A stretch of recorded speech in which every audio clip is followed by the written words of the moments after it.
La temporada número 7 de La vida después de la muerte acaba de salir. Normalmente esperaría un par de meses para que hayan al menos unos 30 capítulos y valga la pena hacer un resumen, pero el gran Emanuel Garay se tiró una donación de $200 en uno de mis directos y pidió que trajéramos un resumen de la novela ligera. Así que el día de hoy vamos a ver los nuevos capítulos que han salido de la temporada número 7 y luego avanzaremos un poco más en la historia apoyándonos de la novela ligera, por lo que les doy la bienvenida a La vida después de la muerte, adelanto de la temporada número 7, parte 1.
Poco tiempo después de que Sylvie desbloqueara su forma humana, su cuerpo terminó siendo poseído por Agrona, el líder de Alacría.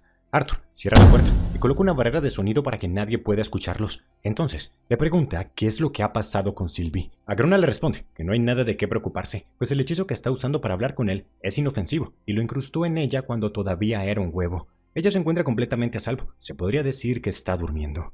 Arthur entonces utiliza su magia de piedra y crea 2 sillas para poder hablar más cómodamente. Con una sonrisa, Agrona le agradece por su hospitalidad y por mantener la calma, pues es mucho más fácil comunicarse cuando no lo intentan matar. Arthur le responde que aunque quisiera, no puede hacerle nada, pues lastimarlo mientras posee el cuerpo de su vínculo no sería muy efectivo. Agrona menciona que en este cuerpo ni siquiera puede usar las artes del maná, pero ya se estaba desviando mucho del tema, así que decide ir directo al grano. Le confiesa que lo único que le interesa de este continente es él. El rostro de Arthur cambia por completo. No puede entender por qué el líder de un clan rebelde estaría interesado en él, pero sabe que cualquiera que sea la razón, no es buena. Agrona se burla de Arthur, pues puede notar el miedo en su rostro. Arthur admite que no esperaba que fuera alguien tan excéntrico, por lo que Agrona le pregunta si acaso pensaba que sería algún frío dictador con una capa de seda, empeñado en apoderarse del mundo, a lo que Arthur responde que sí. Agrona le dice que en parte tiene razón, pero ha tenido que cambiar un poco, pues él tiene que parecer alguien digno frente a su pueblo. Agrona nos cuenta que ha pasado generaciones entre seres inferiores en Alacría,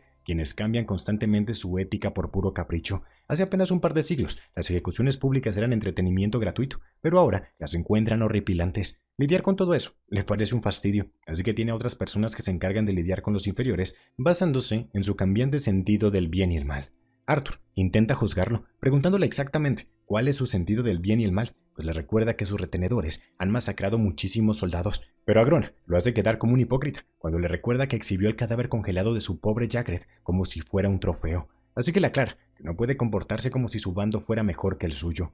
Aunque Arthur de admitirlo, tiene razón, y con lo poco que han podido hablar, también se ha dado cuenta que Alacría no es el páramo lleno de inferiores esclavizados a la orden de los Vitra que él pensaba.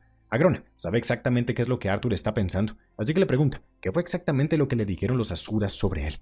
Arthur le responde que según los asuras, él ha estado criando a los alacrianos y realizando experimentos con ellos desde incluso antes de ser expulsado de Feotus, justo como Agrona esperaba. Solo le dijeron una verdad a medias, nunca le dijeron lo más importante, que es la razón por la que está haciendo todo esto. No es como que simplemente se despertó un día queriendo cometer genocidio contra sus hermanos. Tajante, Arthur le responde que cualquiera que sea la razón, no puede justificar lo que está intentando hacer. Como Agrona suponía, tiene la misma mentalidad de Queses, así que le va a explicar con un ejemplo. Supongamos que Arthur viviera en este continente sin magia. ¿Qué tan diferente lo tratarían hoy sus conocidos? Las familias reales que conoce no mirarían en su dirección. Sus compañeros de Cyrus, no. Sin magia, nunca hubiera ido a Cyrus. Si las cosas hubieran sido así, ¿cómo se sentiría? Agrona le explica que los basilisco tienen mala fama entre las otras razas, pero incluso entre los compañeros de su mismo clan y familia lo despreciaban por el minúsculo talento que no podía controlar. Incluso el mismo Lord Indrad, que aprobó a Arthur con esa manera tan brusca y altiva, ni siquiera encontraba digno respirar en su dirección. Arthur le pregunta si acaso eso le parece una justificación suficiente para jugar inhumanamente con la vida de innumerables menores, solo para hacerse más fuerte. Entonces Agrona inclina su cabeza y le pregunta si acaso él derrama lágrimas por las hormigas que pisa. Notablemente molesto, Arthur suelta un suspiro y admite que fue muy ingenuo al pensar que podrían tener una conversación racional. Pero Agrona continúa con su discurso. Le explica que lo que logró a través de esos experimentos ha beneficiado a todos los seres inferiores en Alacría.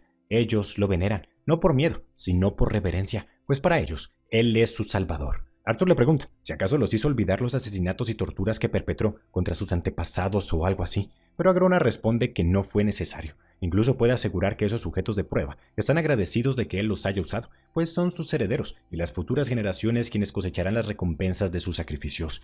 Arthur no lo puede creer, ese bastardo egoísta realmente piensa que está haciendo lo correcto, así que le pregunta qué fue exactamente lo que logró con esos experimentos para que la gente de Alacría piense que valieron la pena. Agrona entonces comienza a hablar de estadística. Él sabe que en Dicatén el número de magos respecto a los no magos es de 1 a 100, pero en Alacría es muy diferente. La estadística es 1 de cada 5. Arthur no lo puede creer, incluso se levanta por la impresión, y Agrona no puede evitar burlarse por sus expresiones. Arthur tiene que admitirlo, sus logros son impresionantes, pero le pregunta si no tiene miedo de que con tanta población como magos, los que aún le guardan rencor puedan agruparse y se rebelen.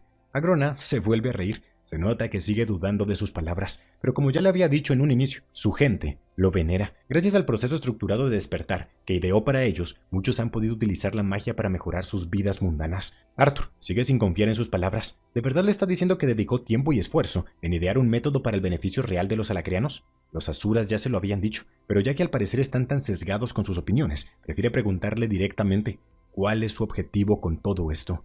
En tono de burla, Agrona le pregunta si esta es la parte en que el villano cae en un monólogo y le revela al héroe sus nefastos planes. Él no es un idiota, así que no tiene intenciones de contarle nada. Arthur le recuerda que antes dijo que estaba interesado en él, lo que lo llevó a suponer que necesitaba su ayuda, pero que le esté ocultando su objetivo de esa forma no lo hace querer estar de su lado de ninguna manera. Agrona se vuelve a reír. Arthur asume demasiadas cosas, pero le faltan respuestas, así que va a proporcionarle algunas. Le recuerda cuando los cuernos gemelos fueron atacados en las murallas y le confiesa que la razón por la que sus padres quedaron intactos fue porque así lo quiso.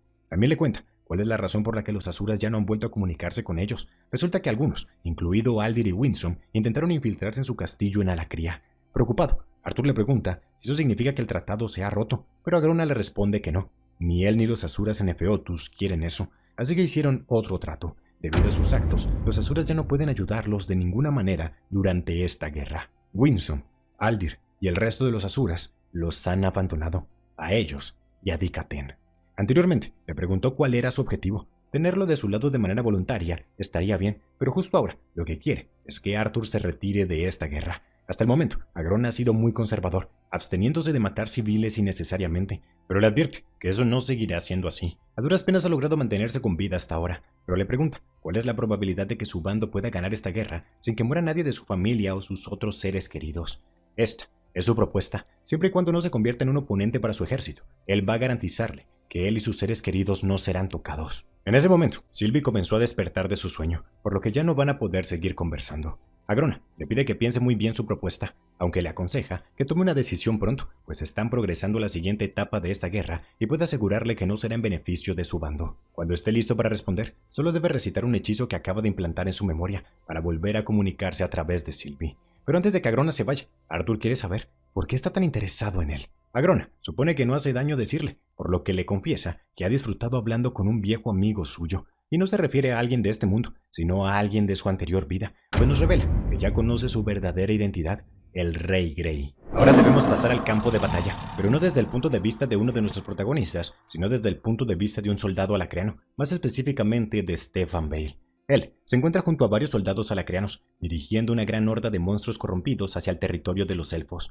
Con sus escudos y lanzas, obligan a los monstruos a avanzar hacia la dirección que necesitan. Pero antes de seguir avanzando, necesitan asegurarse de que no hayan enemigos en el camino, por lo que Stefan le pide a este centinela que realice una lectura dentro del bosque, a lo cual le responde que no es posible, pues debido a la niebla su rango se ha visto limitado. Dadas las circunstancias, Stefan le dice que no tendrá más opción que acompañarlos dentro.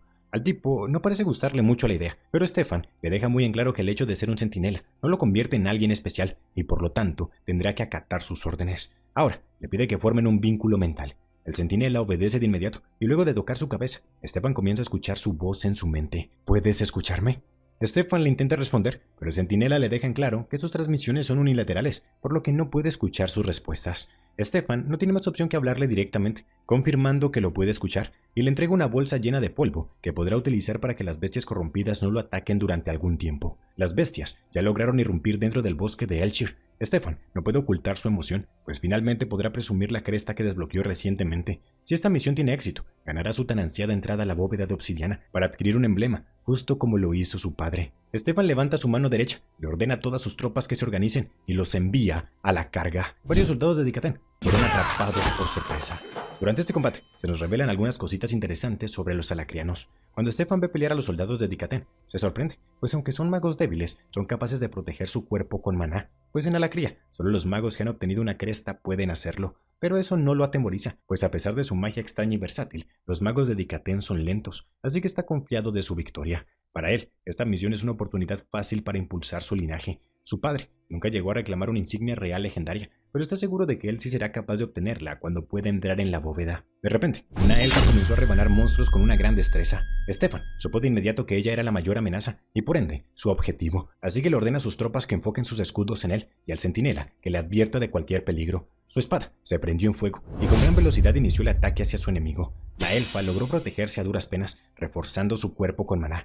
De inmediato, flechas fueron disparadas a su espalda, pero los escudos fueron lo suficientemente rápidos para protegerlo. Aunque los magos de Dicatán tienen diferentes lecturas de maná, el centinela le informa que la fuerza de su enemiga equivale a la de un mago en el extremo inferior del nivel medio. Stefan se abre paso en medio de las incontables cuchillas de viento, cuando de repente el centinela le grita que se agache, pues un gran ataque venía desde su punto ciego. Si ese ataque hubiera logrado acertar, ni siquiera un escudo lo habría salvado. Stefan se da cuenta de que debe acabar con esto rápido. El centinela le avisa de otro ataque sorpresa por la derecha. Gracias a esto logra volver a esquivar y finalmente se da cuenta del por qué los centinelas son tan valiosos, a pesar de su falta de magia ofensiva o defensiva.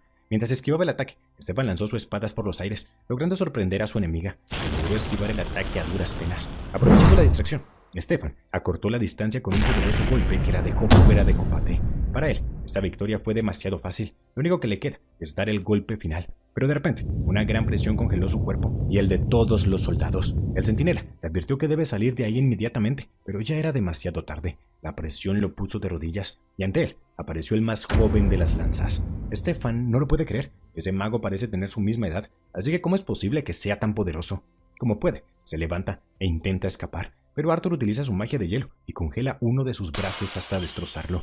Stefan mira cómo sus compañeros escapan y triste lamenta que las cosas hayan terminado así. Durante esta batalla, muchos soldados elfos murieron tratando de proteger su hogar. Arthur extiende una disculpa a Lena Emaris, la líder de esta unidad, pues si hubiera logrado llegar antes, podría haberlo evitado. Pero ella le pidió que no se disculpe, pues si no hubiera venido, el resultado de esta batalla habría sido muy diferente. Arthur se da cuenta de que esto es a lo que Agrona se refería cuando dijo que la guerra estaba avanzando a la siguiente etapa. Arthur le ordena a uno de los soldados que está atendiendo a los heridos que lleve a este hombre al campamento y vende sus heridas para que no se desangre. Y también le pidió que se asegure de que no pueda matarse antes de que lo interrogue. El prisionero se despertó confundido, gritándole a los guardias que le devuelvan su brazo derecho, amenazándolos, diciéndoles que no saben con quién se están metiendo. Él viene del linaje Bale, una distinguida familia de la cría, pero a Arthur eso no le importa, y mete su buena bofetada. Tomándolo por el cuello, le dice que no ha comprendido la gravedad de la situación en la que se encuentra, así que para dejarle las cosas más claras, utiliza su magia de electricidad. Stefan sintió como si todo su cuerpo estuviera en llamas. Por cierto, como estuve leyendo la novela, pude notar que esta parte fue cambiada. En la escena original, lo que hace Arthur es partir el dedo meñique de su pie, pisándolo con crueldad, y luego continúa partiendo uno por uno sus otros dedos, pero supongo que la escena quedaba demasiado fuerte, motivo por el que eligieron recurrir a la magia eléctrica. Arthur le dice que sus terminaciones nerviosas están un poco fritas y confundidas, pero esto es solo el comienzo, y de inmediato vuelve a torturarlo.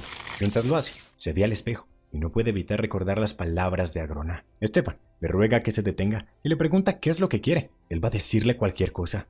Arthur le pregunta su nombre. Stefan Bale es su respuesta. Arthur prosigue. Anteriormente les dijo que su familia es prominente en Alacría, así que le promete que no lo va a matar si coopera. La condición en la que salga de este lugar va a depender de qué tan honestamente responda a sus preguntas. Lo primero que le pide es que enumere a todos los miembros de la familia Bale y su relación con ellos. Así que empieza. Lucía Bale, su hermana, y Zora Bale, su madre. Personajes que hasta ahora no conocemos. Pero de repente llega un nombre que habíamos escuchado antes. Su padre, Carnal Bale, que si no lo recuerdan, es aquel que apareció en el recuerdo de Uto. Ahora le pregunta ¿qué es el proceso de despertar? Stefan responde que es la ceremonia que desbloquea la primera marca de un niño para que pueda convertirse en mago. Lo siguiente, ¿cuál es la diferencia entre cresta y marca? Stefan se sorprende de que conozca estos términos y le responde que una cresta es más fuerte, otorga una mayor comprensión del tipo específico de magia que una marca. Arthur sabe que la mejor manera de sacarle respuestas sinceras es hacerle creer que ya conoce parcialmente las respuestas y solo le está preguntando para asegurarse de que está siendo sincero.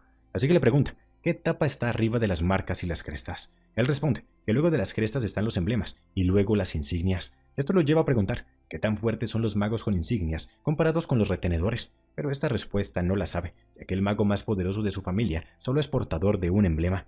Incluso lo jura por Vitra. El hecho de que considere a los Vitra como si fueran dioses le causa a Arthur un repelús, pero continúa con las preguntas. ¿Cuántos portadores de emblemas e insignias hay actualmente en Dicatén? Stefan le dice que su comandante es un portador de emblema, pero él responde a un portador de insignia. Sin embargo, no sabe cuáles son los números exactos. Arthur se siente decepcionado. Este tipo tiene un rango demasiado bajo para ser de alguna utilidad, lo que significa que la familia Bale es de un estatus inferior.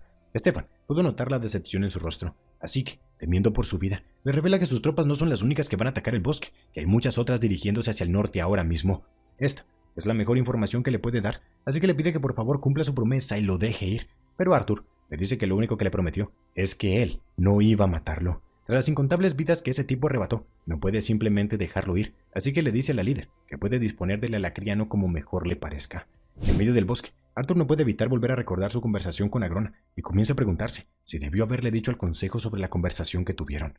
Hasta ahora, nadie sabe de esta amenaza, aparte de Sylvie, y eso es por el simple hecho de que no puede ocultarle sus pensamientos. Arthur espera que Sylvie ya haya podido acostumbrarse mejor a su nuevo cuerpo y se alegra de haberla dejado en el castillo. De repente nos encontramos con Gray, atado de pies y manos a una silla. Una voz desconocida le pregunta ¿qué es lo último que recuerda? Gray le responde que había acabado de ganar el torneo, aceptó la oferta de un mentor y entonces alguien lo atrapó. En medio de las sombras se revelan dos hombres. El flaco le pregunta cuál es el nombre de su mentora y cuál es la naturaleza de su relación. Gray le dice que la conoce como Lady Vera y que la acaba de conocer. El grandote le dice que es un mentiroso, pero el flaco lo detiene y le hace otra pregunta. ¿Qué pasó después de que ganara el torneo?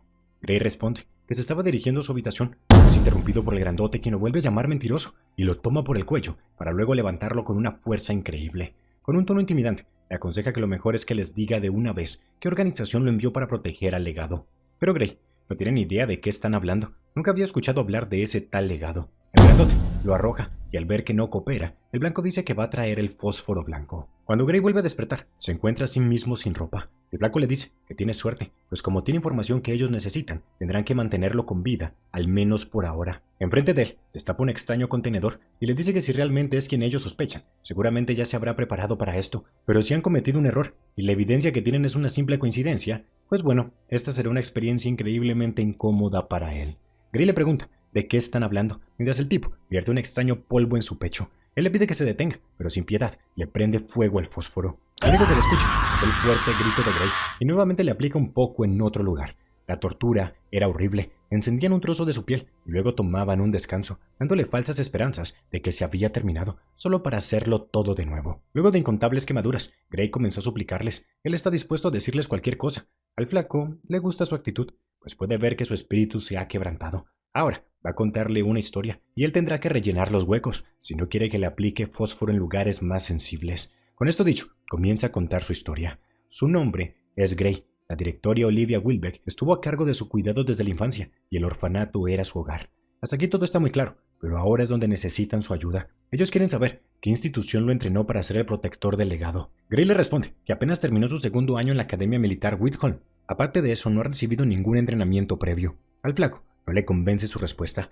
pues prácticamente le está diciendo que pudo derrotar a 2 hábiles combatientes de ki sin entrenamiento previo, lo cual es imposible. Asustado, Gray le explica que tuvo un poco de ayuda de sus amigos, pero él sigue sin creerle. ¿Por qué Wilbeck, esa musaraña calculadora, permitiría que el legado saliera en público con 2 niños ordinarios?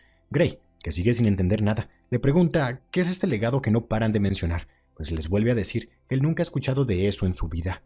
Mirándolo fijo a los ojos, el flaco le dice que solo hay 2 cosas que realmente quiere saber: qué organización lo envió para proteger al legado y hasta qué punto el país de Traden les está brindando asistencia al anunciar públicamente a Lady Vera como su mentora. Lentamente comienza a aplicar un poco de fósforo en su rostro y enciende su mechero. Lleno de miedo, Gray le dice que no lo sabe, cuando de repente una ametralladora se queda en el cuello de su perpetrador. El grandote ni siquiera alcanza a reaccionar y recibe un golpe directo en el pecho. Las lágrimas en los ojos de Gray comienzan a caer cuando escucha que le dicen que ahora ya se encuentra a salvo. Su mentora, Lady Vera, lo vino a rescatar. Una de las cosas que obtuvo Arthur luego de alcanzar el núcleo blanco fue la capacidad de volar, pues este núcleo le permite manipular el maná ambiental con mucha eficiencia. Intentar hacer algo así con otro núcleo agotaría todo su maná en segundos. Arthur pensaba que haber interrogado al alacriano fue lo que le trajo aquellos recuerdos de su vida pasada, pero la frecuencia con la que ha estado teniendo estos recuerdos detallados de su vida anterior lo hace sentir un poco preocupado. Sin embargo, cuando comenzó su vida en este nuevo mundo, se juró a sí mismo que no viviría una vida como la anterior. Así que, hasta que no obtenga una mejor explicación del porqué de sus recuerdos, va a considerarlos simplemente como un recordatorio de sus fracasos. Arthur se dirigió hasta el muro, el lugar donde estaban destinados Tessia y su equipo. Al llegar a las grandes montañas, comenzó a descender a través del mar de nubes, hasta que obtuvo una vista aérea completa de la batalla que se estaba desarrollando. Desde la muralla, llovían rayos de magia de varios colores, mientras los soldados que estaban abajo luchaban contra las hordas de bestias que habían logrado sobrevivir a los ataques elementales.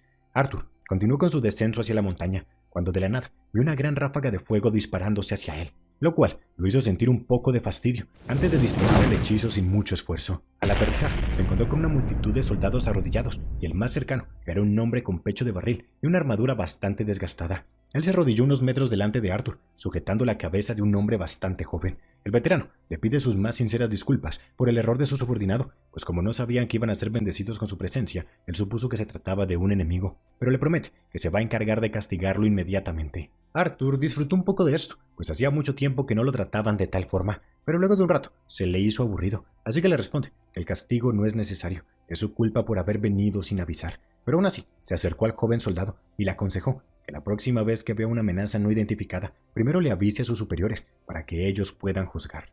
El joven soldado le agradece por su misericordia y se levanta de inmediato para saludarlo con respeto. Ahora, Arthur se dirige hacia el veterano, le pregunta cuál es su nombre y cargo mientras camina hacia las escaleras. Él le responde que es el capitán Alban Kelris, de la división Bulwark. Entonces, Arthur le dice que van a hablar de estrategia. Hasta aquí ya te he mostrado todos los nuevos capítulos que han salido del manga de Tébate, por lo que a continuación voy a contarte cómo continúa la historia en la novela ligera, y para ilustrar mejor las escenas estaré colocando algunas imágenes generadas con inteligencia artificial. Espero que les guste.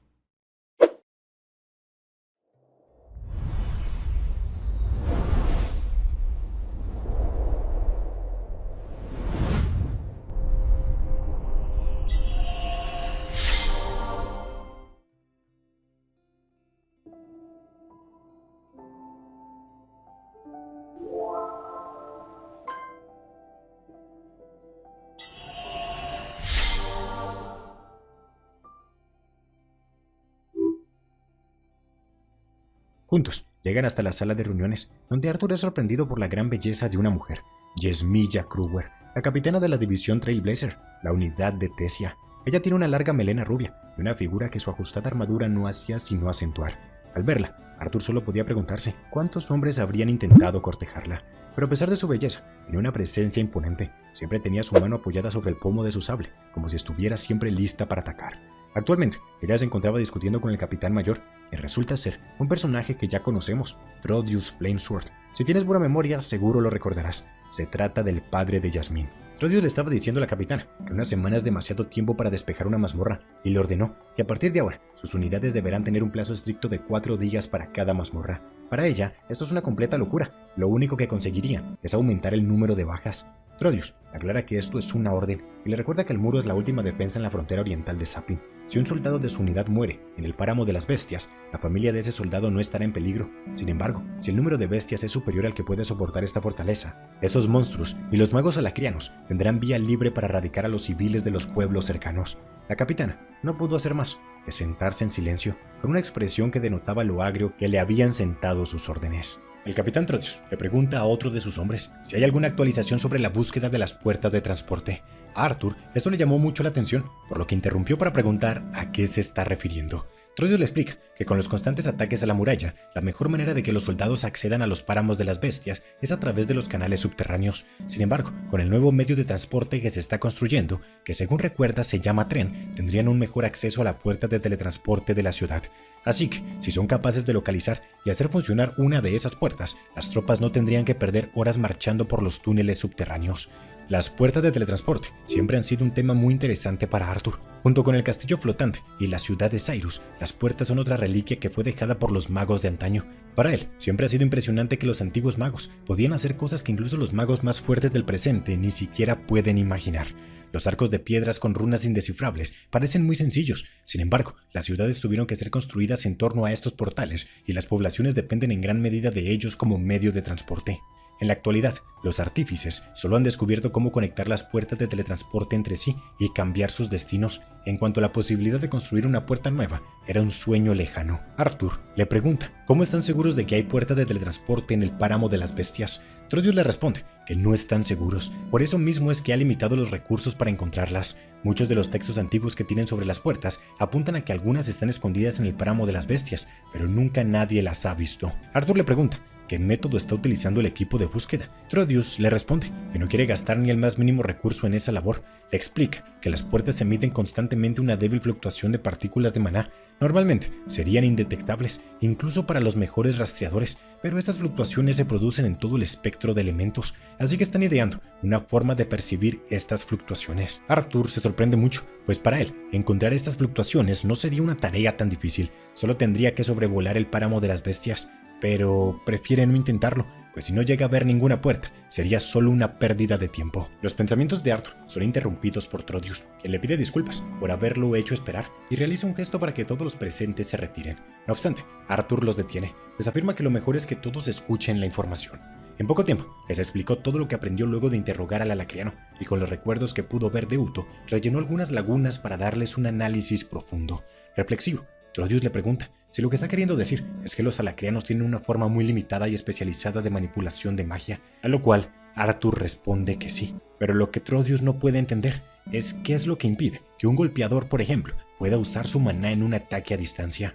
Los demás capitanes tienen la misma duda, pues les parece peligroso dar esta información a sus tropas y que puedan resultar heridas o muertas porque un lancero haya podido lanzar un hechizo a distancia o un escudo haya podido conjurar una hoja de maná. Arthur les explica que no deben decirles a sus tropas, solo hay que informar a los jefes para que observen. Los enemigos utilizan la magia diferente que ellos, pero eso no significa que lo hagan mejor. Lo que Arthur quiere es que ellos estudien y descubran los fallos en su manipulación de maná para poder aprovecharlo en combate. El consejo estará esperando informes con los resultados obtenidos. Con esto dicho, Arthur se retira, pues no quería pasar más tiempo con Trotius. Debido a la gran cercanía que tiene con Jasmine, le resultaba imposible no sentir rencor hacia él.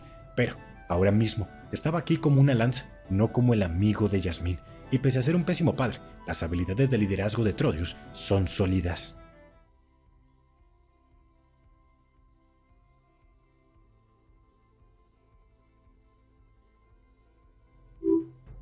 Arthur decidió disfrutar un poco de su tiempo libre, recorriendo el lugar y visitando los distintos puestos comerciales que vendían armaduras, ropa, comida, alcohol y demás. Cuando el sol comenzaba a esconderse, Arthur pensó en pasar la noche en una posada, pero de repente un cuerno sonó a lo lejos. Al girar la mirada, Arthur vio una gran puerta de metal de unos 6 metros de altura. Luego de que sonara otro cuerno, la puerta se comenzó a abrir. Arthur se acercó en medio de la multitud para ver de qué se trataba, cuando de reojo pudo ver a su padre. Y no solo él, su madre y todos los cuernos gemelos lo estaban acompañando. Todo el equipo seguía teniendo el mismo aspecto, solo que faltaba Adam. Desde lejos, Arthur pudo notar en sus rostros que algo malo había pasado. Al poner un poco de maná en sus oídos, pudo escuchar la conversación de algunos soldados, quienes contaban que esta expedición recibió un ataque por parte de los alacrianos y durante la batalla perdieron 2 carruajes. Arthur se acercó a saludarlos, pero cuando estaba cerca, se intimidó, pues aunque ya se había reconciliado con sus padres, su relación ya no es la misma. Sin embargo, cuando ellos lo vieron, se pusieron muy felices y simplemente corrieron a abrazarlo. De igual manera lo hicieron las chicas, quienes mencionaron lo mucho que ha crecido, especialmente Jasmine, quien ahora debe ponerse de puntillas para acariciar su cabeza. Durden también le dio un buen abrazo, pero Arthur se quedó esperando un abrazo más. Fue entonces que se dio cuenta que ese Adam realmente se había ido. El grosero, áspero y a menudo egoísta lancero de los cuernos gemelos no volverá a lanzarle su sonrisa sarcástica. Juntos se dirigieron a la posada más cercana, que al mismo tiempo servía como restaurante y bar. Como era de esperarse, estaba repleta por los trabajadores y soldados que acababan de terminar su jornada. Normalmente, habrían tenido que hacer una larga fila para entrar, pero cuando el dueño pudo reconocer a Arthur, lo hizo pasar de inmediato y preparó las mejores mesas para ellos, pues la visita de una lanza es una gran publicidad. Al sentarse en la mesa, la madre le preguntó a Arthur cómo ha estado. Él mintió, diciendo que se encuentra bien. En este corto tiempo han pasado muchas cosas, pero no quería darles más preocupaciones. Su padre está asombrado, porque ya ni siquiera es capaz de sentir el núcleo de su hijo, por lo que le pregunta qué tan fuerte se ha vuelto. Con una sonrisa, Arthur le responde que ha alcanzado el núcleo blanco no hace mucho tiempo. Helen dejó escapar un silbido, mientras Jasmine asentía en señal de aprobación, y su padre dejó salir una sonrisa de satisfacción, presumiendo que ese es su hijo. A medida que llegaba la comida y fluía la conversación, todos se iban poniendo más cómodos. Ahí fue cuando Arthur se enteró que sus padres se han mantenido en contacto con él y cada vez que tiene una oportunidad le envían cartas para preguntarle cómo se encuentra, pero a su madre le molesta que ella solo se limita a responderles con un estoy bien o simplemente estoy viva. Con un suspiro, su padre añadió que está en su etapa rebelde. Al escucharlos, Arthur soltó su tenedor y le respondió a su madre que si está tan preocupada, debería ir a visitarla al castillo, pues está seguro de que eso es lo que quiere Ellie. Helen le explica que la seguridad del castillo se ha reforzado recientemente y solo los jefes y superiores tienen acceso a las puertas de teletransporte. Arthur le responde que él mismo puede llevarlos y conseguir el permiso que necesitan. Sus padres se miraron entre ellos antes de volver a mirarlo y con un tono tranquilizador, su madre intenta explicarle que muy pronto se va a construir un nuevo medio de transporte subterráneo. Cuando esté hecho, podrán visitarlos mucho más a menudo. Arthur le dice que eso está muy bien, pero él ha escuchado informes de que el viaje hasta aquí desde Blackbend se ha vuelto mucho más peligroso y tanto él como Ellie están muy preocupados. Su madre lo entiende y no los culpa por pensar que son malos padres, pero ellos aún tienen deberes aquí. Hay gente que necesita de su ayuda. Molesto, Arthur le responde que esa no es solo su carga, hay otros soldados que pueden tomar su lugar. Un silencio incómodo inundó la mesa. Al entender la situación, Angela se inventó una excusa y se llevó a los cuernos gemelos. Su madre intervino con voz seria. Quizás para Arthur, sus responsabilidades no estén a la altura de lo que él hace como lanza, pero su padre y ella piensan que lo que están haciendo es por el bien de ganar esta guerra más rápido. Con un suspiro, Arthur le dijo que se están poniendo en peligro. Implacable, su madre respondió que todo el mundo está en peligro durante la guerra, incluso Arthur. Nuestro protagonista se llenó de rabia y respondió de forma grosera que él sí puede encargarse de ello. Su padre dejó los cubiertos en la mesa y le dijo que está siendo demasiado hipócrita. Dice que está bien que él se ponga en peligro mientras Ellie, Alice y él estén encerrados en algún lugar seguro, abandonando sus responsabilidades con el reino. Arthur le explica que está luchando en esta guerra para protegerlos a todos, pero no puede estar junto a ellos todo el tiempo. ¿Qué pasaría si algo le sucediera mientras está en una misión? Incluso Ellie está obsesionada con el entrenamiento porque quiere unírseles. ¿Qué pasaría si ella también muere, como Adam?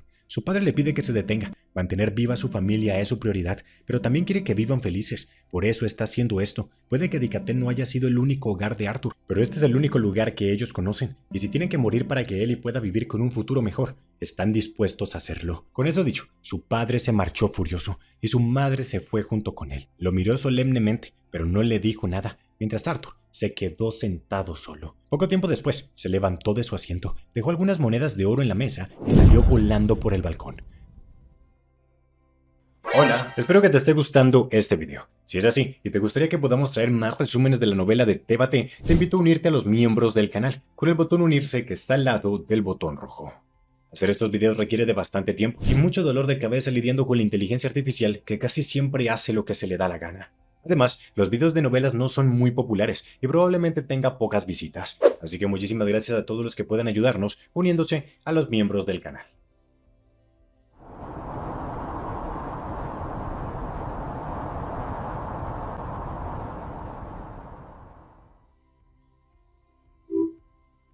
Con la mente confundida por las emociones, voló lo suficientemente alto para contemplar el muro y tomó asiento en el borde de la montaña adyacente a la fortaleza. Dejó que el fuerte viento mordiera su piel, soportando el ligero dolor como castigo por sus anteriores palabras.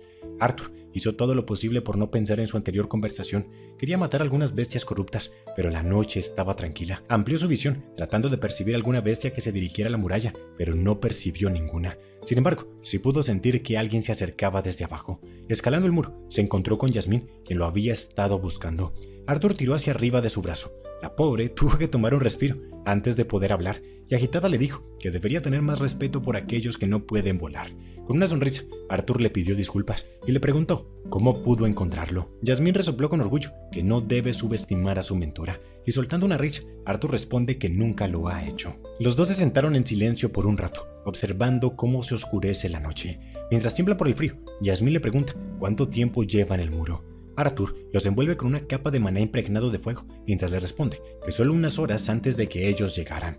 Con un murmuro, ella le da las gracias y le pregunta si ya tuvo la oportunidad de conocer a su padre. Arthur le dice que sí, que asistió a una de sus reuniones, y le pregunta si ella también lo ha visto. Pero Yasmín niega con la cabeza. Pese a todo el tiempo que ha estado aquí, no lo ha visto ni una vez. Otro momento de silencio pasó, antes de que la aventurera volviera a hablar. Ella le dice que no va a entrometerse en lo que pasó en la posada, pero solo quiere que sepa que sus padres se preocupan por él y por Ellie. Le cuenta que cada vez que su padre conoce a alguien nuevo, siempre le cuenta orgulloso que su hijo es una lanza. Con un suspiro, él responde que ya lo sabe. Ella añade que ambos sienten mucha culpa, por mucho que les digan lo contrario. El hecho de que no estuvieran allí para ayudarlos cuando Adam murió los hizo sentir que eran culpables. Le pregunta si acaso sabe lo que pasó con su madre luego de la muerte de Lenza. Ella quedó traumatizada y durante mucho tiempo no podía usar su magia para algo más que un rasguño o moretón. Arthur le responde que sí lo sabe, y por eso mismo pensó que iban a quedarse en el castillo hasta que terminara la guerra y no se lanzarían a tierras peligrosas. Yasmín puso una mano en su brazo y le dijo que no está segura de si esto tiene sentido, pero cree que lo que están haciendo ahora para contribuir a esta guerra es tanto por ellos mismos como por él y Ellie. Están tratando de superar sus errores y miedos del pasado para poder ser mejores padres para ellos dos. Arthur admite que ha sido egoísta, pero cree que ellos tres necesitan algo de tiempo. Yasmín le dice que eso está bien, simplemente no quiere que su relación con sus padres se convierta en algo similar a la de ella con su familia, pues ahora se ha dado cuenta de que hubo un tiempo en el que podrían haberse reconciliado, pero ella eligió seguir huyendo y el orgullo de su padre le impidió tender la mano. Arthur volvió hacia Yasmín, que estaba sentada abrazando sus rodillas. Para él, no había envejecido ni un solo día desde la primera vez que la conoció, excepto sus ojos, que brillaban con una mayor profundidad. Con una sensación de madurez, Arthur le agradece por sus palabras y Yasmín le dice que más le vale, pues ya le duele la mandíbula de tanto hablar. A pesar de sus quejas, ambos siguieron hablando hasta el amanecer. Le contó de algunas de sus misiones y ella le contó de algunas de las suyas, pero lo que más le sorprendió fue cuando le dijo que ahora Sylvie tenía forma humana, aunque Arthur no está seguro de si le creyó realmente. Cuando el sol apareció, Yasmín tuvo que despedirse, mientras Arthur disfrutó un poco más de su tiempo a solas.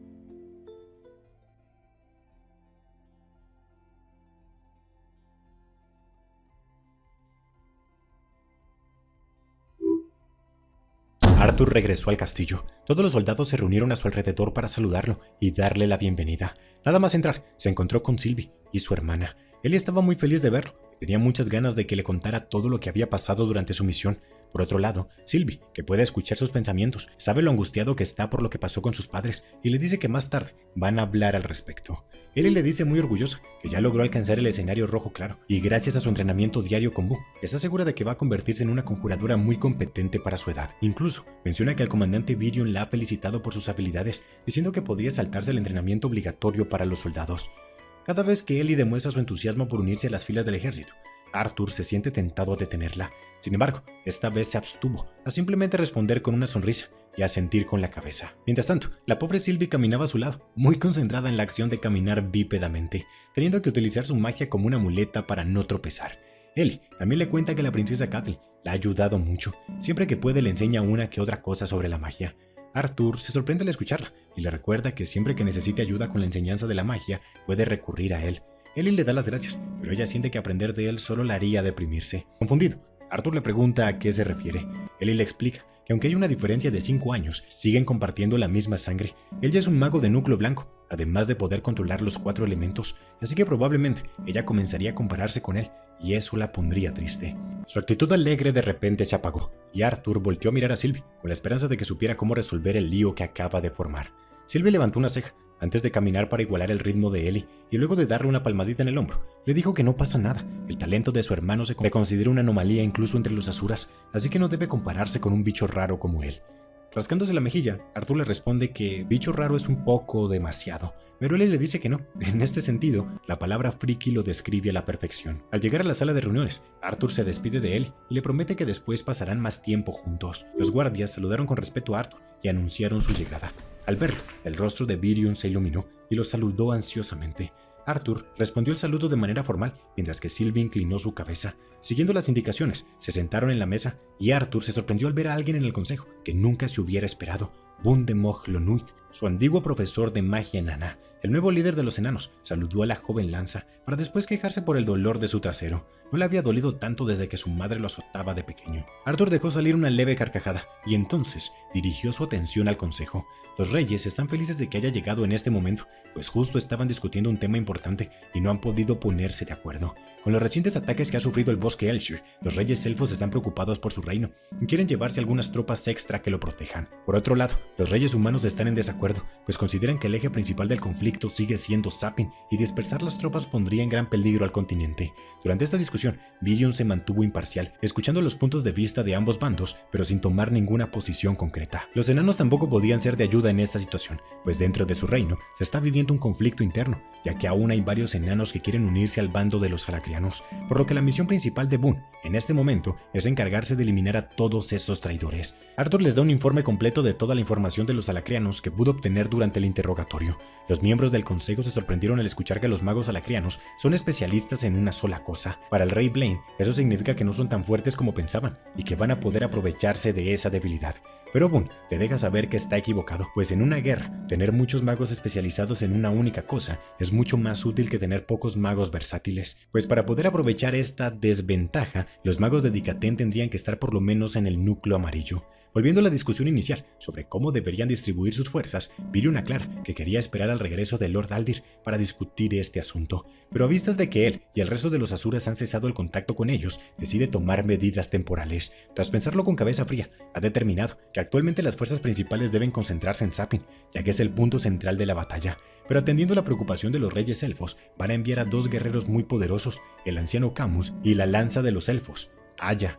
Blaine parecía no estar de acuerdo y estaba a punto de decir algo, pero su esposa lo detuvo. Alduin aclaró que esto solo va a servir como una solución temporal. Si los ataques hacia Eleanor se intensifican, deberán enviar tropas capaces de navegar por el bosque para defenderlo. A lo que Blaine responde que no tiene necesidad de endulzar sus palabras, solo debe decir que va a llevarse a los elfos de vuelta porque defender Eleanor es más importante que defender todo Dikaten. Suficiente, espetó Virion, lanzando una mirada mortal a ambas partes. Si eso es todo, va a terminar la sesión en este momento. Pero Arthur lo detuvo, diciéndole que aún queda un tema importante que deben tratar. Confundido, Virion le pregunta de qué se trata. Arthur miró a Sylvie por última vez y ella respondió a su mirada con una expresión decidida, dejando escapar una profunda respiración. Arthur respondió que se trata de la ausencia de Aldir y de los Asuras. La sala de reuniones quedó en un silencio inquietante cuando terminó de informar todo lo que le había dicho a Grona. Bueno, casi todo, ya que decidió omitir algunos datos que no eran muy convenientes de mencionar. «Maldita sea», dijo Virion, golpeando la mesa con las manos. Luego se paró de su asiento y comenzó a pasearse murmurando maldiciones en voz baja, hasta que finalmente volvió a mirar a Arthur y le preguntó qué más le dijo a Grona en su mensaje. Él le responde que solo le dijo eso, que el ataque de Feotus a la cría había fallado y ellos aprovecharon este intento fallido para cortar la participación de los Asuras en esta guerra. Virion rechinó los dientes, pero permaneció en silencio. Boun intervino, diciendo que eso explica el por qué no han visto más guadañas y criados, además de los que ya han enfrentado anteriormente, pues de seguro, Agrona tenía sus centros de poder guardados en Alacría, junto con los verdaderos miembros del clan Vitra. Anticipándose a que algo como eso podría suceder, eso tiene sentido, contestó Merial, pero eso los lleva a la siguiente pregunta. Ahora que los Asuras no son una amenaza, ¿deberían esperar que el resto de las guadañas de Agrona y sus criados acudan a Dikaten?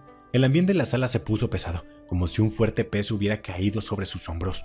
Con un punto de vista positivo, Alduin menciona que quizás esta batalla entre Alacría y Efeotus no fue tan unilateral como Agrona se los quiere hacer creer, pues es imposible que hayan derrotado a los Asuras sin sufrir alguna baja. Incluso puede que Alacría se encuentre en ruinas ahora mismo. Pero Boun le responde que eso es ser demasiado optimista, y en su experiencia, nada bueno sucede por esperar lo mejor en este tipo de situaciones. Arthur está de acuerdo con el líder de los enanos y afirma que deben empezar a hacer varias contingencias, asumiendo que los criados y las guadañas se dirigen a Dikaten ahora mismo. Merial estaba muy preocupada por la posibilidad de que las guadañas ya se encuentren aquí, pues recordemos que ellos tenían portales que les permiten viajar desde la cría en un instante. Pero Priscilla le responde que según los informes del capitán Trodius, no se ha visto ninguna puerta de teletransporte en los meses posteriores a la eliminación de la última, y añade que estas puertas tienen un diseño muy pobre, que se destruye luego de que unas pocas tropas lo atraviesan. Incluso hay reportes de magos alacrianos que fueron partidos a la mitad antes de poder salir del portal. Tendremos que esperar que eso sea cierto, dejó escapar Virion con un suspiro, todavía paseando.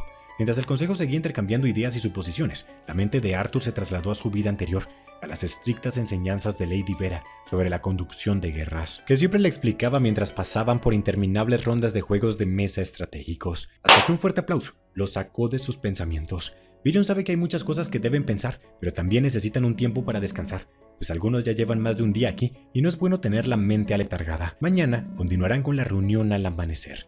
Arthur observó por la ventana para ver que había caído la noche y triste se dio cuenta de que iba a tener muy poco tiempo de descanso, mientras que por otro lado el viejo Bund aún tenía energías para lanzarse al campo y luchar un rato con los soldados.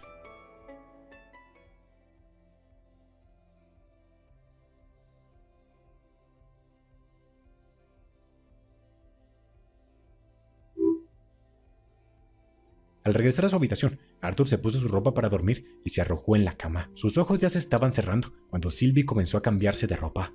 A Arthur le llamó mucho la atención que su vestido negro de repente se transformó en un camisón. ¿Cómo lo has hecho?, preguntó sorprendido. Ella le explicó que puede convertir sus escamas en ropa, convirtiendo la parte inferior de su vestido en pantalones para demostrarlo. Con su interés despertado, Arthur se inclinó hasta el borde de la cama y le preguntó qué más puede hacer. Ella responde que hasta ahora se ha centrado en aprender a funcionar en esta forma bípeda, aunque admite que está comenzando a entender por qué los asuras eligen quedarse en esta forma en lugar de la original, ya que al parecer la manipulación del maná e incluso el éter es más fácil en esta forma. Interesante, respondió Arthur, y ahora le pregunta cómo son sus capacidades mágicas luego de romper el sello. Ella le explica que el clan Indra se especializa en el éter, y por ello, la mayoría de sus habilidades de manipulación de maná se centran en el fortalecimiento de su cuerpo, pero es capaz de disparar una gran cantidad de su maná a la vez. De repente, el maná comenzó a acumularse en la palma de su mano abierta, arrojando una luz brillante por toda la habitación. Los ojos de Arthur se abrieron de par en par, cuando el orbe de maná concentrado empezó a aumentar de tamaño, y entonces tuvo que pedirle a Sylvie que por favor no destruya esta habitación ni el castillo. La chica puso una sonrisa y le preguntó si acaso la gran lanza está asustada de una niña pequeña, pero Arthur le responde que sus cuernos dentados anulan todo lo femenino que tiene. Pero hablando en serio, le recuerda que ni siquiera ha aprendido a caminar correctamente, por lo que es mejor evitar cualquier accidente. Sylvie está feliz, pues está segura de que ahora que ha logrado romper el sello, será de más ayuda en el campo de batalla. Incluso piensa que cuando tenga un mejor control de esta forma, no le resultará imposible vencer a una guadaña. No es imposible, respondió Arthur con una carcajada, y ahora ambos se dispusieron a dormir para descansar un poco. No obstante, justo cuando Arthur pudo cerrar sus ojos, un guardia tocó a su puerta para avisarle que Virion necesita reunirse con él ahora mismo en las mazmorras. Molesto, Arthur se levantó de su cómoda y cálida cama. Vistiéndose de nuevo para poder salir, le dijo a Sylvie que hiciera lo mismo, pero ella se negó. La cama está muy cómoda y el guardia solo lo estaba llamando a él. Traidora, le dijo Arthur, y se fue junto al guardia hasta las mazmorras. En las mazmorras, todos los miembros del consejo se encontraban reunidos, con una cara llena de cansancio por haber sido levantados en medio de la noche. Virion les explica que todos fueron llamados a este lugar porque Gendry por fin consiguió que uno de los prisioneros hable. Gendry le pide disculpas al consejo y al general Arthur. Frotándose la frente, Virion le pregunta si ha logrado sacar algo importante de este prisionero, pero él responde que no exactamente. Entonces Merial le pregunta por qué los ha despertado a esta hora olvidada por Dios. Gendry dejó escapar una tos incómoda y les explicó que aún no ha podido sacar nada del criado, pero el traidor Radeas ha hablado por fin, por primera vez. ¿Qué ha dicho?, preguntó Arthur, levantándose de su asiento. Gendry le responde que el traidor ha solicitado hablar, pero solo con el general Arthur. La mente de Arthur comenzó a dar vueltas, tratando de pensar por qué Radeas querría hablar con él y qué podría decirle en esta situación. Enojado, Bund exclama que quién se cree ese tipo para declarar con quién quiere hablar, luego de haber dividido todo el reino enano y haberlo dejado a él con la labor de limpiar su culo. Los demás miembros comenzaron a discutir por qué razón Radeas quiere hablar con Arthur, pues si quisiera hacer algún tipo de trato, le sería mucho más fácil negociar con Virion. Pero no, la razón probablemente sea algo muy distinto. Arthur sospecha que se puede deber a su relación con Elijah.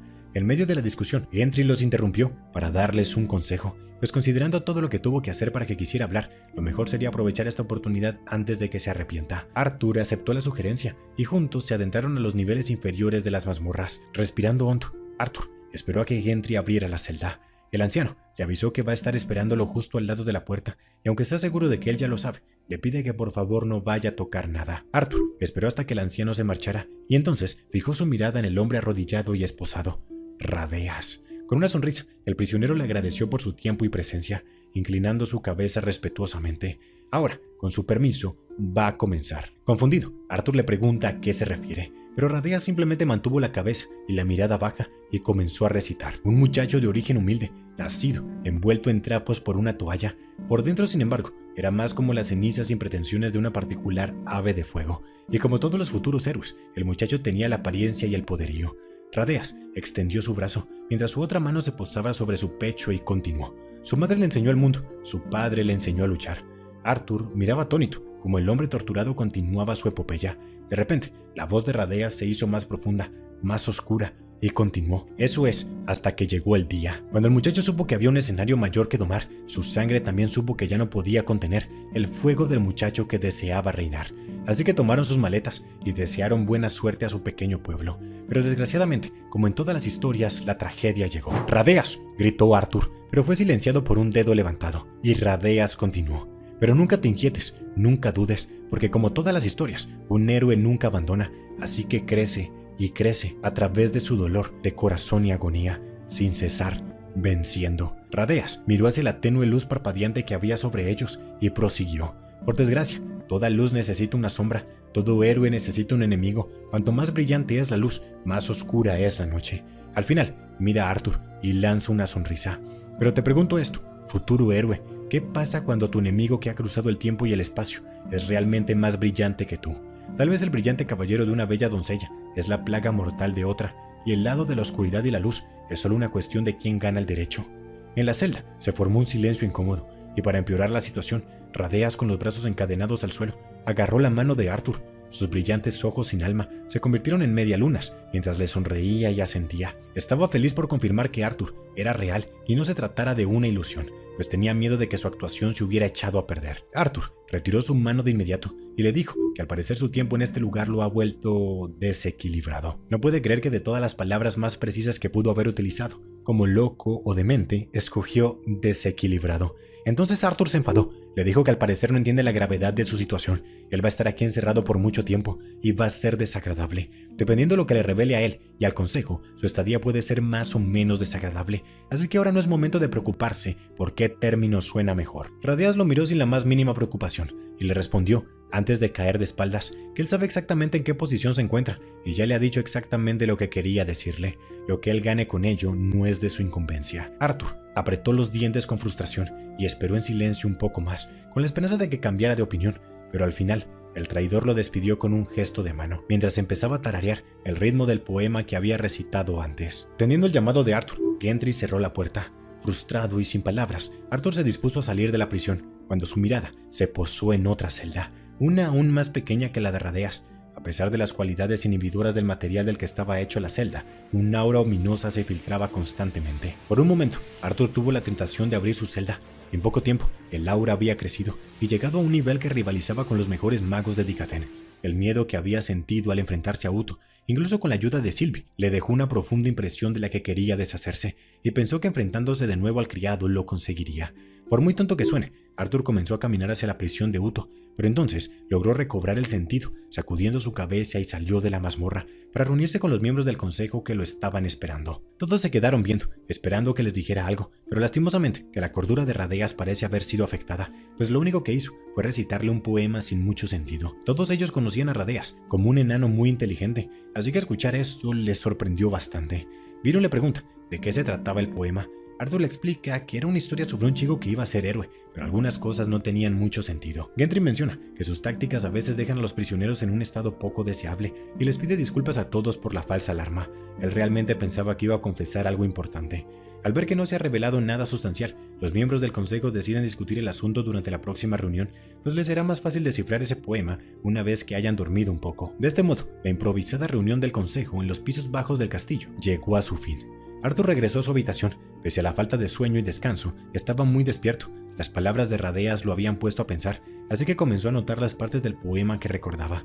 aunque su recuerdo no era perfecto, pudo plasmar gran parte en el papel, con la ayuda de las rimas y la sencilla estructura del poema. Recostado en su silla, volvió a leer el poema, frustrado por algunas partes que no podía recordar. El mensaje principal que recibió de este poema era sobre un héroe, pero había algo más que eso. Suponiendo que Radeas no estuviera loco, dijo explícitamente que el poema era lo que quería decirle. Así que Arthur comenzó a pensar que tal vez ese héroe tenía algo que ver con él. Él está seguro de que el poema comenzaba con algo sobre un muchacho de origen pobre y como estaba envuelto en un trapo, o tal vez en una toalla, pero no podía recordar qué rimaba con toalla. Podía ser raya, valla o quizás talla. Chasqueando la lengua, Arthur siguió adelante, suponiendo que ese muchacho hacía referencia a él mismo. Pero entonces, se pregunta, ¿cómo es que Radeas conoce estos detalles de su infancia? No era solo el hecho de que él tuviera una educación más bien modesta en Ashburn, sino que el poema también decía que el muchacho abandonaba su pueblo antes de que ocurriera una tragedia. Pero se responde a sí mismo, suponiendo que no era muy difícil para alguien como Radeas haber investigado sus antecedentes, utilizando sus recursos cuando aún formaba parte del consejo. Pero incluso entonces, todo este asunto no le sentaba bien. Frustrado con Radeas por el mensaje innecesariamente críptico y consigo mismo por descartar su poema creyendo que estaba loco, siguió adelante. La última mitad del poema era un poco más ambigua, ya que empezaba a sonar cada vez más como una profecía demasiado usada que se predice en casi todas las historias de héroes que ha leído a lo largo de sus 2 vidas. Líneas como cuanto más brillante es la luz, más oscura es la noche, tenían probablemente algo que ver con que su enemigo era más poderoso cuanto más fuerte él se hacía, como si eligiera a sus enemigos por su fuerza en relación con la suya propia. En cualquier caso, las últimas líneas eran un poco complicadas, y Arthur sintió que podía haber escuchado o recordado mal. Habían frases sin mucho sentido, como «el caballero es la plaga de alguien». Repasó el poema incompleto durante otra media hora, antes de rendirse, y al final decidió que lo mejor es pedirle a Radeas que repita el poema mañana.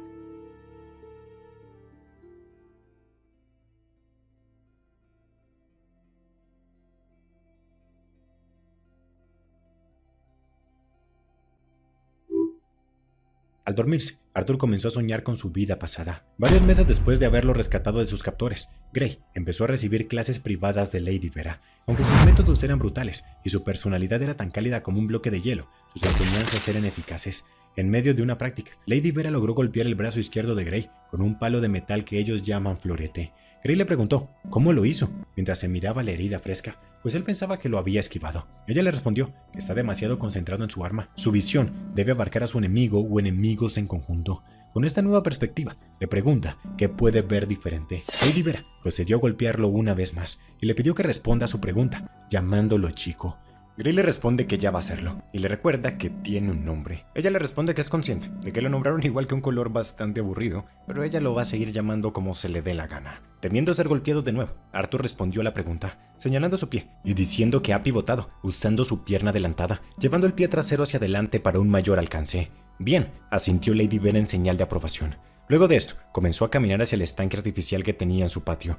Todo el campo de entrenamiento en el que se encontraban, que se extendía a lo largo y ancho de 50 metros, era su patio trasero. El simple hecho de tener un patio trasero en una ciudad que los edificios de gran altura ocupaban casi todos los terrenos disponibles, hablaba mucho de su riqueza y poder. Además, el hecho de que todo su patio, que parecía sacado de una vieja revista de naturaleza, estuviera bloqueado del mundo exterior por un muro de 6 metros, lo hacía preguntarse qué posición ocupa en la Academia Whitholm. Al llegar al claro estanque, donde sorprendentemente habían peces vivos, la señora Vera se sentó en el borde y le pidió a Arthur que la acompañe. Luego le pidió que intentara atrapar un pez sin usar el ki. Asustado, Gray le preguntó si hacer eso no ocasionaría su muerte, pues él no tiene suficiente dinero para poder reemplazar un pescado vivo. Ella respondió con una sonrisa, diciéndole que no se preocupe por eso y que lo intente.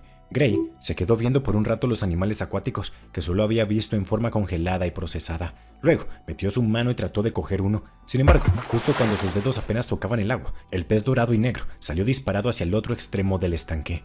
Gray realizó una docena de intentos más, pero lo único que consiguió fue resbalar en la piedra mojada y caer dentro del agua.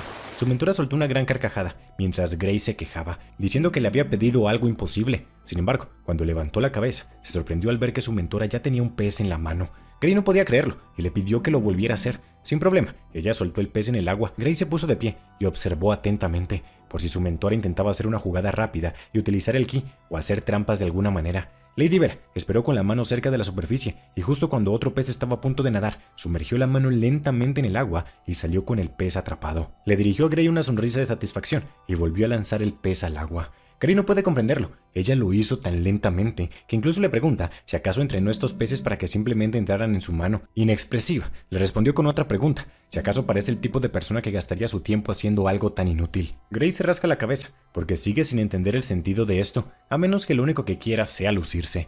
Lady Vera le lanzó una fuerte cachetada, haciendo que su cabeza se mueva por puro impulso. Ella le dice que, como acaba de comprobar, su velocidad de reacción es espantosamente rápida, pero es instintiva, no está domesticada, al igual que la de estos peces. Aún más confundido, Gray le pregunta qué quiere decir con domesticado. Ella le explica que aunque no sea consciente de ello, gracias a esta habilidad, en el momento en que los brazos de su oponente se flexionan para lanzar un golpe, su cerebro ya ha enviado una señal a su cuerpo para que reaccione. Ahora, si sus oponentes están al nivel de un estudiante, tendrá una gran ventaja sobre ellos. Sin embargo, los oponentes más fuertes pueden predecir fácilmente cómo va a esquivar, igual que ella predijo que el pez intentaría esquivar cuando lo atrapó. Gracias a esta explicación, Gray pudo entenderlo, pero ¿cómo podría domar esta habilidad? Ella le responde que no debe reaccionar, sino responder.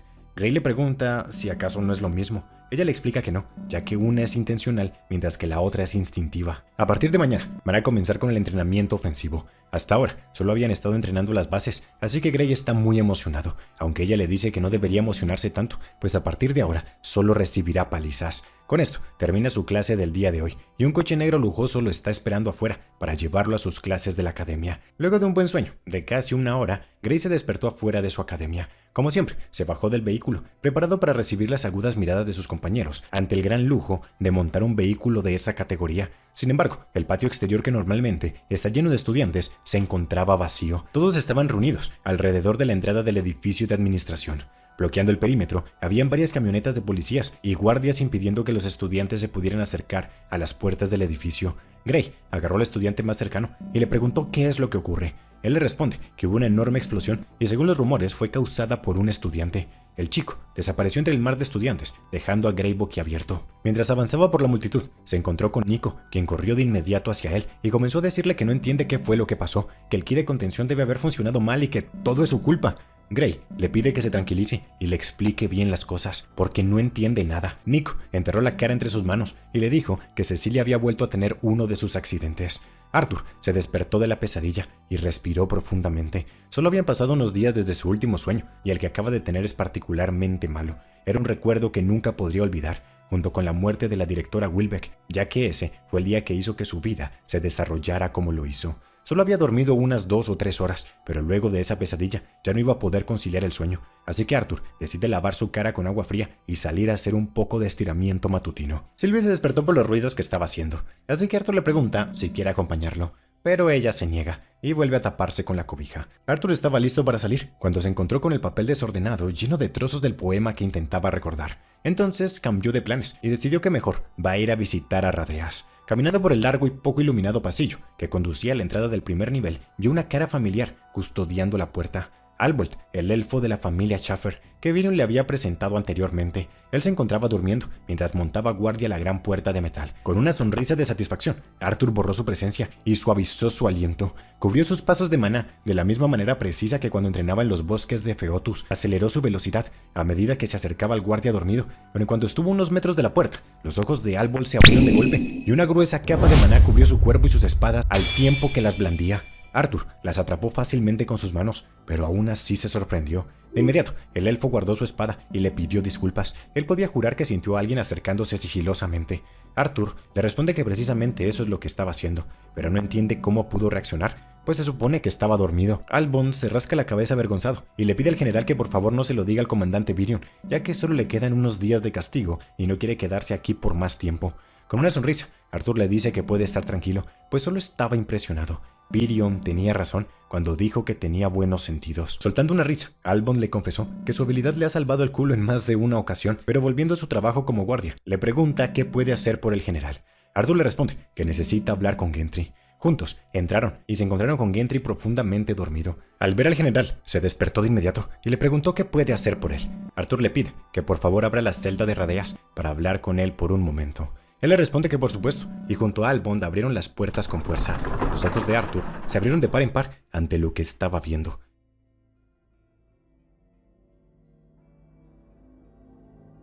el ayudante de Gendry, estaba tendido en el suelo, con varios pinchos negros atravesando su cuerpo. Arthur volteó rápidamente hacia la celda donde estaba Uto. De inmediato, imbuyó mano a su alrededor, temiendo que pudiera haberse liberado, pero él estaba completamente quieto y silencioso. Lo único que sobresalía era su siniestra sonrisa. Albold también fortaleció su cuerpo y desenfundó sus espadas, pero cuando Arthur se acercó, pudo confirmar que estaba muerto. Debido a su cuerpo negro, no había podido notar los pinchos que atravesaban su pecho y estómago. Preocupado, Arthur corrió hasta la celda de Radeas, solo para ver que el viejo enano había corrido la misma suerte que Uto y Chester. Estaba muerto.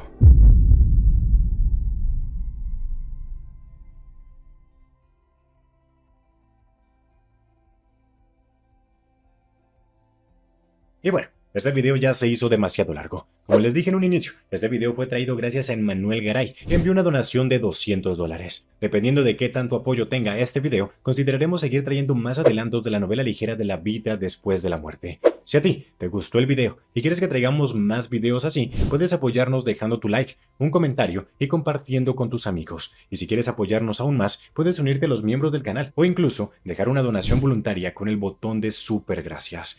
Antes de terminar, aprovecho este momento para dar las gracias y enviar un saludo muy especial a los dioses del canal, que se unieron con el botón unirse que está al lado del botón rojo. Un abrazo muy fuerte para Sale1012, para Kevin de XS, para Tobías VS7BH, para Lucas Baez 3504, para Pablo Benjamín 10, para Emo UT9HG, para Miguel Guerrero 79, para Guía de un Cazador y para Marta Brites 8. De verdad que muchísimas gracias, pues es por ustedes que podemos traer el contenido que tanto les gusta con la calidad que se merecen. Sin más que decir, eso es todo por hoy. No olviden tomar agüita y bye.